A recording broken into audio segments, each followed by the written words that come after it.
Someone actually called 911, one of our staff, and said, hey, we actually have a structure fire at New Bern Towers.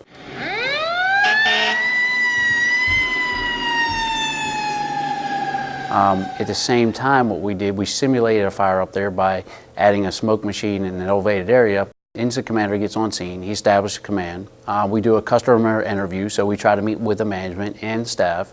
And at the same time, you have firefighters entering the structure, and at the same time, you have someone doing a 360. So with the realistic of the smoke added in, this individual was able to actually do a 360, describe what he's seen from the exterior of their structure, in which is actually visible smoke shown from the 5th floor.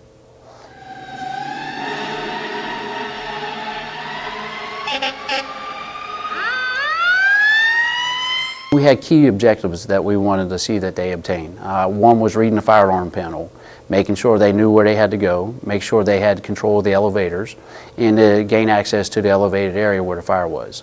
At that time, the fire department personnel actually established a water supply to the sprinkler system to actually make sure they simulated extending hose lines actually to the fire room, and we simulated a rescue out of the room from the elevated areas, and we actually extricated the person to the 1st floor. You're carrying about 75 pounds worth of gear when you're moving to these elevated areas. That's with your full turnout gear, self-contained breathing apparatus, hose, nozzle, and tools.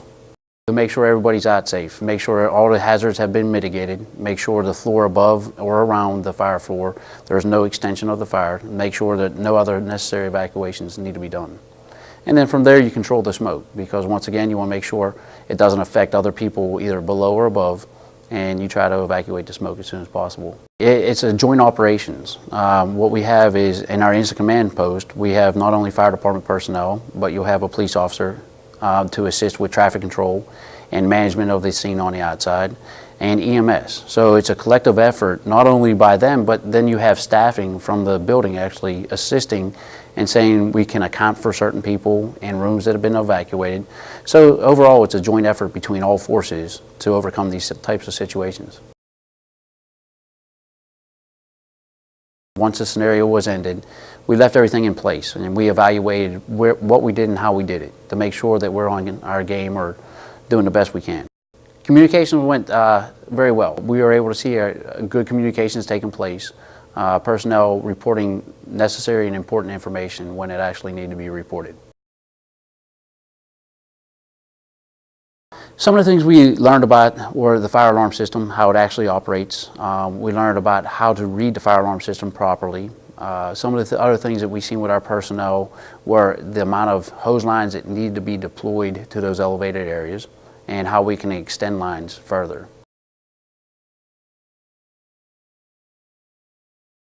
Our fire prevention staff actually went out there and trained every individual, meaning the residents, and it gave us a chance and opportunity as a fire department to go out there and actually train in a facility. It included not only the housing authority, their management, their staff, the fire department personnel, the suppression and prevention personnel.